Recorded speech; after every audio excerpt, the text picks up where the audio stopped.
My sounder clicked awake at midnight, tapping out a message no railroad schedule or freight office ever sent before that hour.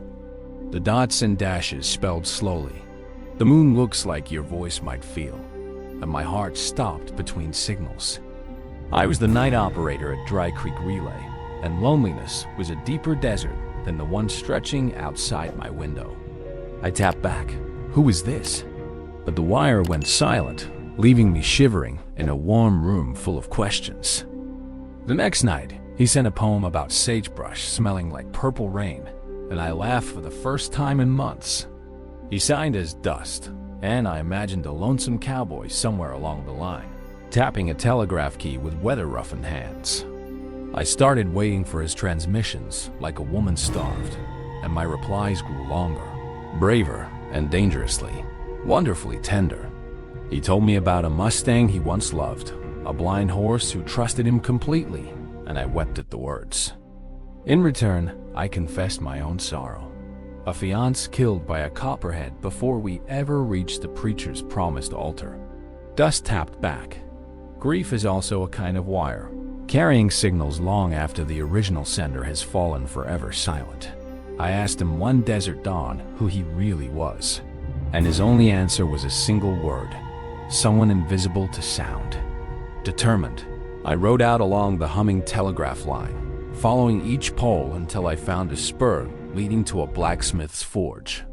The shop smelled of hot iron and cedar, and a broad-shouldered man with scarred temples was hammering a tiny metal rose petal. He didn't turn when my boot scraped stone, and I noticed a wooden resonator box pressed against his forearm while he worked utterly absorbed. I touched his shoulder gently, and he finally faced me, his eyes the pale gray of far-off rain and completely, utterly speechless. He recognized my uniform immediately, and a flush crept up his neck as he pointed to his ears and shook his head sorrowfully. He was deaf, not mute, but he had never heard his own Morse tapping. He felt the rhythm through the resonators buzzing hard. I scribbled on his dusty anvil, "You are Dust," and he nodded once, then handed me a fully bloomed iron rose. The metal petals held faint vibration grooves, and I suddenly understood he had been speaking love through touch for an entire year. He traced letters on my palm. "Your voice must taste like cool water," and my knees weakened against the forged stone completely. All afternoon he showed me his secret garden of buried metal flowers, each one a tapped-out message he had never expected me to find. I dug up a copper sage blossom and pressed it to my lips, and his breath caught as if witnessing a miracle. I tapped on the resonator box the words, "I'm here, and I see you," and his whole body shuddered with surprise. He fingerspelled that he had been the mine blacksmith who set a dynamite charge wrong, costing his hearing and his confidence with people. Since then, he'd only spoken through iron, copper, and the wire that connected him to the one voice he'd never actually heard. I tapped directly onto his palm. "Your silence filled my empty nights with more meaning than any sound ever delivered to me."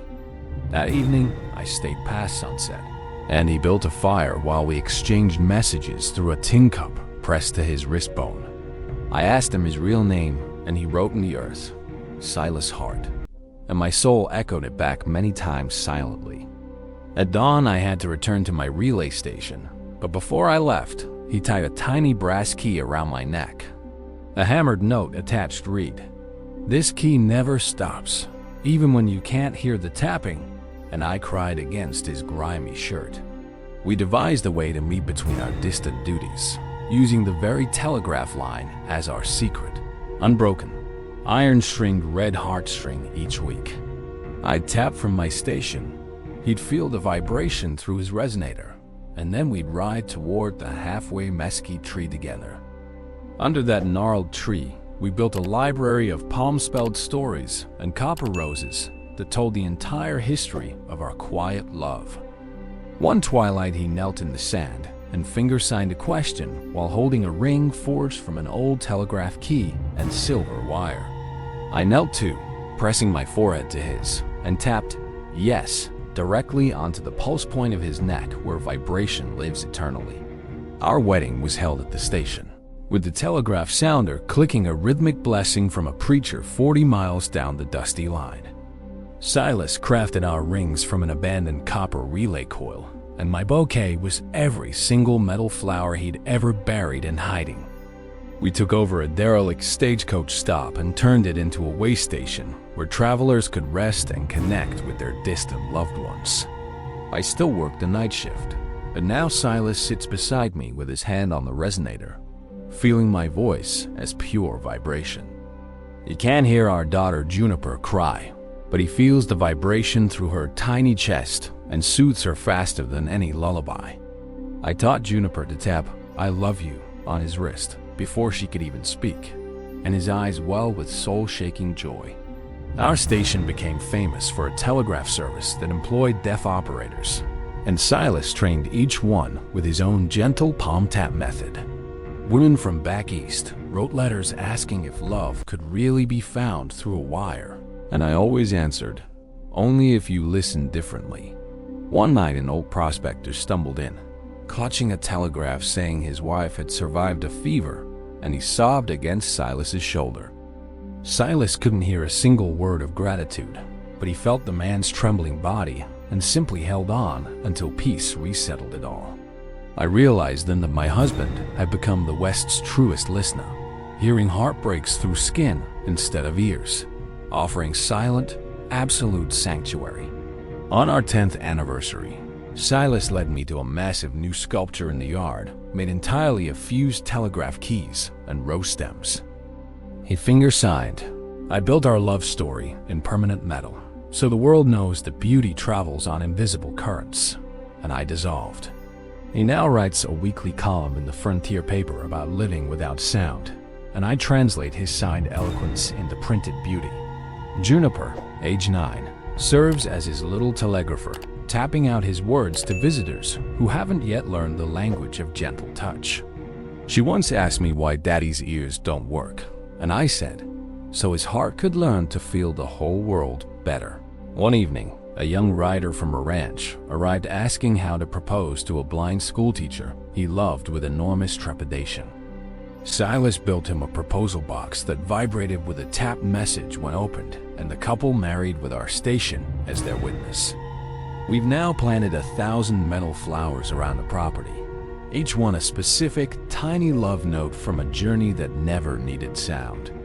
I still receive random midnight taps on the resonator from Silas while he works late in the forge, sending fresh poetry through the wood. A few months ago he tapped, "I dreamed of your voice again," and it was the color of sunrise on copper petals, perfectly. I replied by pressing my whole palm flat against the resonator, letting my heartbeat translate into a rhythm older than any telegraph invented. We used the Western Old Stories channel to share this phenomenon, and suddenly, TelegraphRomance experienced a massive revival across the territories. Young women started learning Morse as a second language of affection, and mothers tapped lullabies on cribs for babies born hard of hearing. Silas and I travel now, installing resonator walls in community halls so that deaf children can dance to the rhythm of others' speech. Last month, standing in the very spot where his first message arrived, I tapped onto the station key. "You are my eternal frequency." From his forge a dozen miles away, the resonator returned a slow, steady beat, spelling, "And you, Clara, are my entire world's pulse." Western Old Stories official invites you to tap into a romance where love rides the wire, and silence is simply another beautiful dialect. Never forget that the most profound messages often arrive without sound, felt only by the patient finger on the humming sacred copper heartstring.